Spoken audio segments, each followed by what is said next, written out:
प्यारे बच्चों नमस्कार। आपका फिर से स्वागत है हमारे YouTube channel the KC classes में।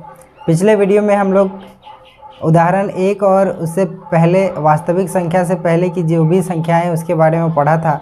हम लोगों ने पहले वीडियो में पूरा बेसिक क्लियर कर लिया है और उदाहरण 1 बना लिया है। इस वीडियो में हम लोग उदाहरण 2 से 2, 3 और 4 को कवर करेंगे। तो आइए देखते हैं उदाहरण 2।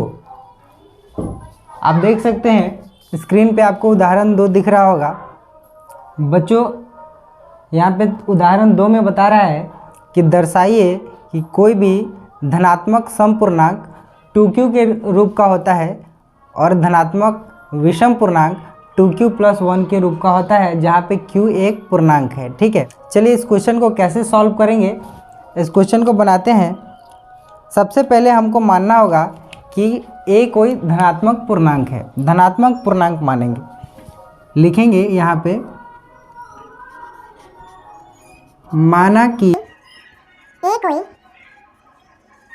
धनात्मक पूर्णांक है। दोस्तों हम लोगों ने माना कि a कोई धनात्मक पूर्णांक है, धनात्मक पूर्णांक है। और b बराबर हमने माना है 2। ठीक है, माना कि a कोई धनात्मक पूर्णांक है और b बराबर 2। तो यूक्लिड विभाजन एल्गोरिथम से हम लोगों ने पढ़ा है यूक्लिड विभाजन एल्गोरिथम।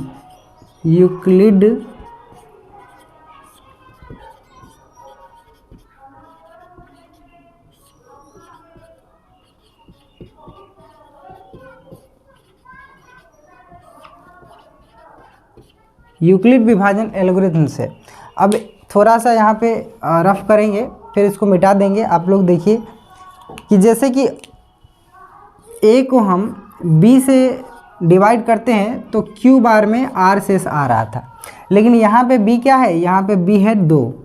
तो 2 से अगर हम इसको डिवाइड करते हैं तो यूक्लिड विभाजन एल्गोरिथम है क्या, a बराबर bq + r, है ना।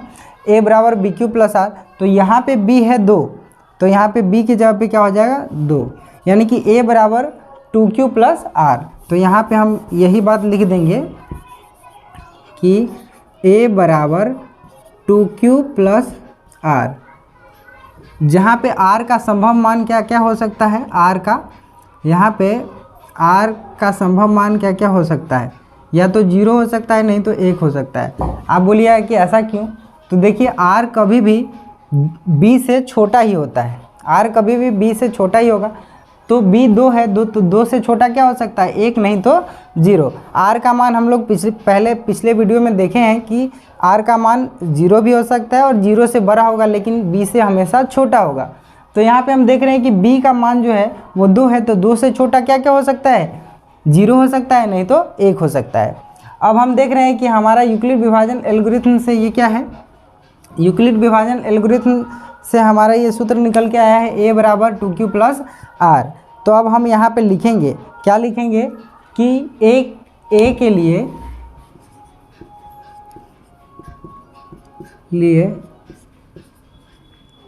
संभव मान, a के लिए संभव मान क्या क्या हो सकता है। अच्छा, अब आप देखिए r के जगह पे अगर हम 0 डालते हैं, यहाँ पे r के जगह पे अगर हम 0 डालते हैं, यहाँ पे इस कॉमा को हम दूसरे कलर से चेंज कर देते हैं ताकि आपको ये समझ में आए कि ये अलग है वो अलग है।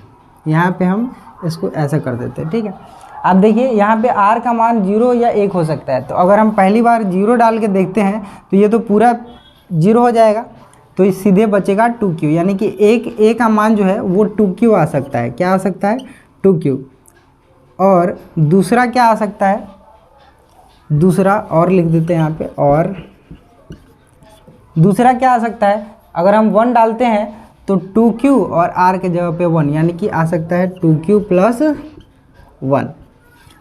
दोस्तों हम लोग जानते हैं कि कोई भी धनात्मक पूर्णांक या तो सम के रूप का होगा, नहीं तो विषम के रूप का होगा। कोई भी या तो सम होगा नहीं तो विषम होगा। जैसे कि कोई भी धनात्मक पूर्णांक ले ले, 1 2 3 4 5 6 7 8 9 10, जहाँ तक भी देख लें, 1 2 3 4 5 6 ऐसे करते करते धनात्मक होना चाहिए, पूर्णांक होना चाहिए। तो धनात्मक पूर्णांक प्लस वाला पूर्णांक या तो विषम होगा, जैसे विषम है विषम है विषम है, या तो सम होगा, सम है सम है सम है, ठीक है, या तो सम होगा या तो विषम होगा। तो आप यहाँ पे देख सकते हैं कि 2q + 1 जो है वो विषम के रूप का है और 2q जो है सम के रूप का है। कैसे? आप q के जगह पे कुछ भी डाल के देखिए, 3 डालिए, 2q के जगह पे हम 3 डालते हैं, 2 तिहाई 6 सम आ रहा है। 1 डाल के देखते हैं, 2 इकाई 2 सम आ रहा है।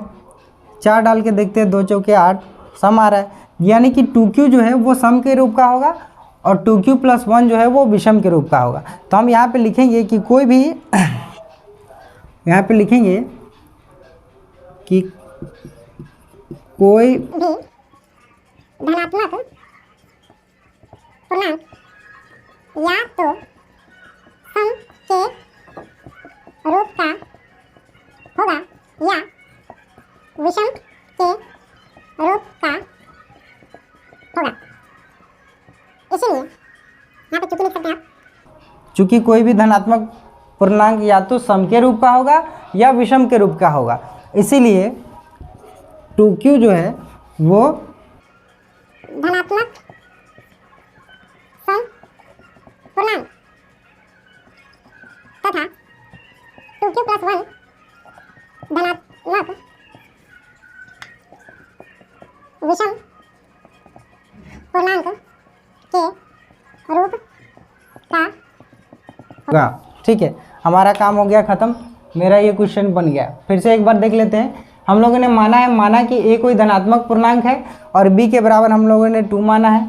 यूक्लिड विभाजन एल्गोरिथम से हम लोग जानते हैं कि a बराबर bq + r, b यहाँ पे 2 है इसलिए a बराबर 2q + r हो गया। r का संभव मान क्या क्या हो सकता है? 0 हो सकता है या 1 हो सकता है, क्योंकि b से हमेशा छोटा होगा। a के लिए संभव मान क्या क्या आ सकता है? अगर हम 0 डालते हैं तो 2q आएगा, अगर हम 1 डालते हैं तो 2q + 1 आएगा। ठीक है, अब हम यहाँ देखते हैं कि चूंकि कोई भी धनात्मक पूर्णांक या तो सम के रूप का होगा नहीं तो विषम के रूप का होगा। कैसे होगा वो हम आपको बता चुके हैं।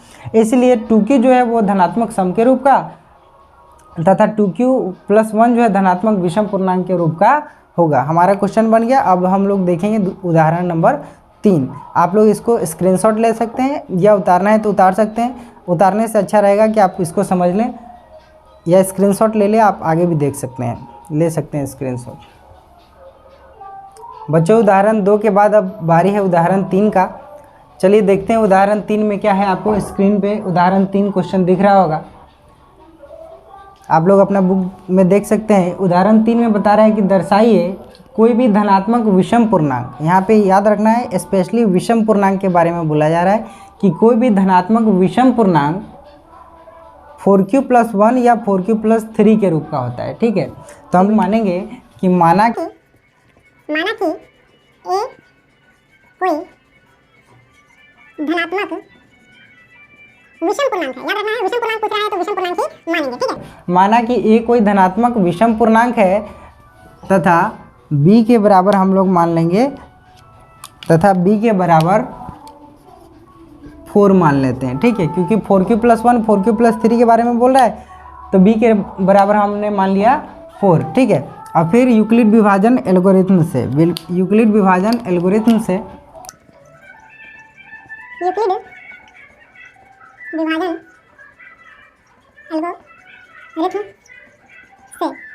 यूक्लिड विभाजन एल्गोरिथम से a बराबर क्या हो गया? 4q + r। कैसे होगा हम पहले ही आपको बता चुके हैं।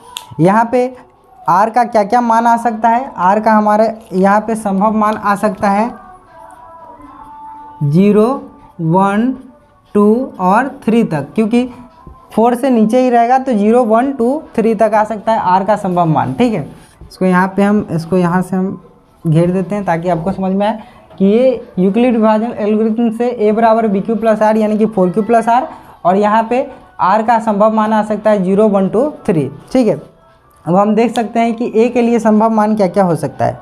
a के लिए संभव मान लिखेंगे, a के लिए संभव मान, फिर वैसे ही पहले 0 रखेंगे तो क्या आएगा?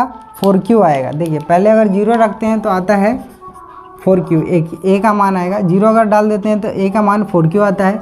दूसरी स्थिति में 4Q प्लस 1 आएगा, तीसरी बार में 4Q प्लस 2 आएगा और फिर 4Q प्लस 3 आ सकता है। इसमें अब एक चीज़ हम लोग देख सकते हैं कि यहाँ पे 4Q और 4Q प्लस 2 जो है, 4Q और 4Q प्लस 2 ये एक सम पूर्णांक की तरह है। आप इसमें आप यहाँ देख सकते हैं, इसमें इसके अंदर 2 छुपा हुआ है, इसके अंदर भी 2 छुपा हुआ है, कॉमन निकालेंगे 2, तो ये दोनों जो है वो एक सम पूर्णांक की तरह है। ठीक है, तो ये तो विषम पूर्णांक होगा नहीं। हम लोग यहाँ पे लिखेंगे कि चूँकि ए जो है एक यहाँ सॉरी चूँकि ए एक धनात्मक विषम पूर्णांक है, इसीलिए 4Q जो है और 4Q प्लस 2 एक सम पूर्णांक है। ठीक है, चूँकि ए एक धनात्मक विषम पूर्णांक है, 4Q और 4Q प्लस 2 एक सम पूर्णांक है, इसीलिए धनात्मक विषम पूर्णांक बच कौन गया? 4Q प्लस 1 और 4Q प्लस 3। तो यहाँ पे हम लिख देंगे इसीलिए 4Q प्लस 1 तथा 4Q प्लस 3 एक धनात्मक विषम पूर्णांक के रूप का होगा। ठीक है, धनात्मक विषम पूर्णांक के रूप का कौन कौन होगा? 4Q प्लस 1 और 4Q प्लस 3। हमारे सवाल में भी यही कहा जा रहा था कि दर्शाइए कि कोई भी धनात्मक विषम पूर्णांक 4Q प्लस 1 और 4Q प्लस 3 के रूप का होता है। हम लोगों ने इसको बना दिया, आप चाहें तो इसका स्क्रीनशॉट ले सकते हैं। प्यारे बच्चों, उदाहरण 3 तक हम लोगों ने पढ़ लिया है, अब उदाहरण 4 की बारी है।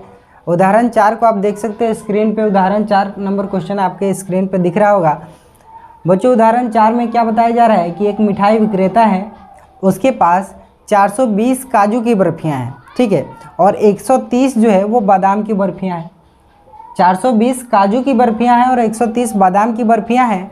वह इनकी ऐसी ढेरियाँ बनाना चाहता है, ऐसी ढेरी बनाना चाहता है, उसको खड़ा करना चाहता है, ढेरी बनाना चाहता है कि प्रत्येक ढेरी में बर्फियों की संख्या है वो जो संख्या है वो समान रहे। ठीक है, 420 जो है काजू की बर्फियाँ हैं और 130 जो है उनके पास बादाम की बर्फियाँ हैं। वो ऐसी ढेरियाँ बनाना चाहता है कि प्रत्येक ढेरी में जो उसकी संख्या है, बर्फियों की संख्या, वो समान रहे। ये ढेरियाँ जो है बर्फ़ी में परात में कम से कम स्थान घेरे और इस काम के लिए प्रत्येक ढेरी में कितनी बर्फियाँ होंगी ये हमको निकालना है। ठीक है, यानी कि हमको करना क्या होगा, हमको 420 और 130 का HCF निकालना होगा। और किस विधि से? यूक्लिड विभाजन एल्गोरिथम विधि से हमको 420 तथा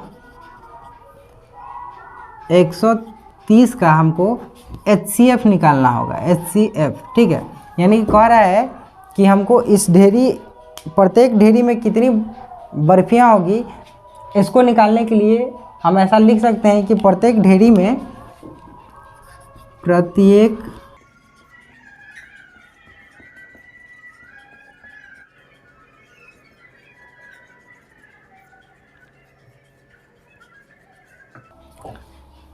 दोस्तों हम ऐसा लिख सकते हैं कि प्रत्येक ढेरी में बर्फियों की संख्या बराबर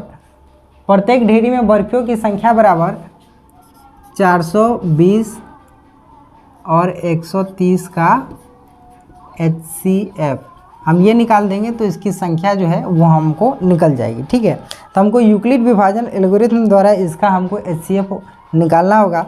चलिए इसका HCF निकालते हैं, फिर देखेंगे जो बड़ा है उसको बीच में, जो छोटा है उसको साइड में रखेंगे। ए के जगह पे रखेंगे बड़ा वाला, यानी कि 420 वाले को हम 420 वाले को बीच में रखते हैं और 130 को हम यहाँ रखेंगे।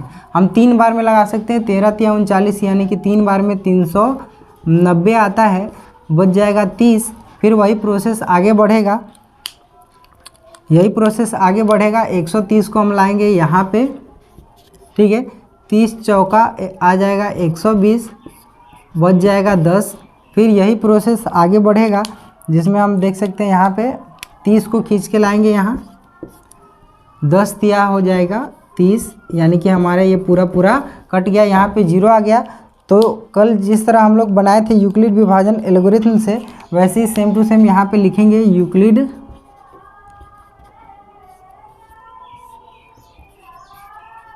विभाजन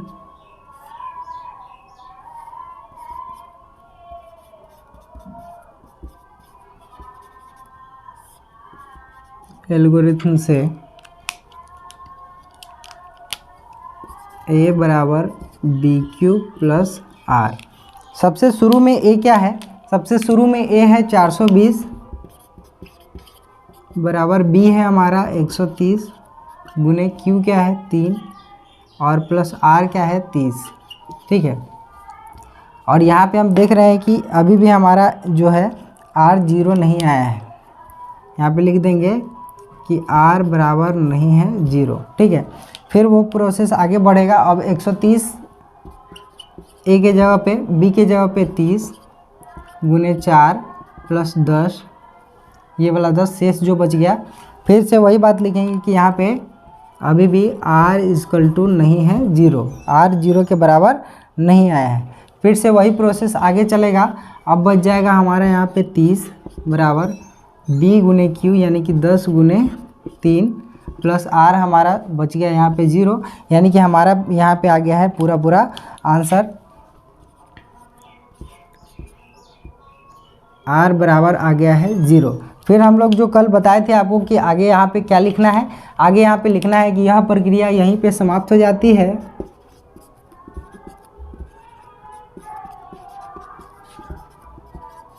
यहीं पर समाप्त हो जाएगी। ठीक है, इसीलिए HCF जो हमारा निकला है, काजू की बर्फ़ी की संख्या जो निकला है वो है 10। ठीक है, आंसर हमारा आया है 10। तो हम लिखेंगे 420 और 130 का जो हमारा HCF निकला है वो आया है 10, यानी कि काजू, प्रत्येक ढेरी में काजू की संख्या जो है हमारा 10 आ गया। ठीक है, तो उदाहरण 4 तक हम लोगों ने इस वीडियो में कवर कर लिया है। आगे अब हम लोग चैप्टर 1.1 से शुरू करेंगे। आशा करते हैं कि आप लोग अच्छे होंगे। वीडियो देखते रहें, चैनल के साथ जुड़े रहें। एक एक क्वेश्चन पढ़ाया जाएगा, लास्ट में हम लोग ऑब्जेक्टिव भी देखेंगे। पहला चैप्टर से जितना सारा ऑब्जेक्टिव बन पाएगा सारा का सारा ऑब्जेक्टिव देखेंगे कि आप लोग कितना ज़्यादा ऑब्जेक्टिव सही कर पाते हैं। चलिए ठीक है, तब तक के लिए धन्यवाद, नमस्कार, बाय।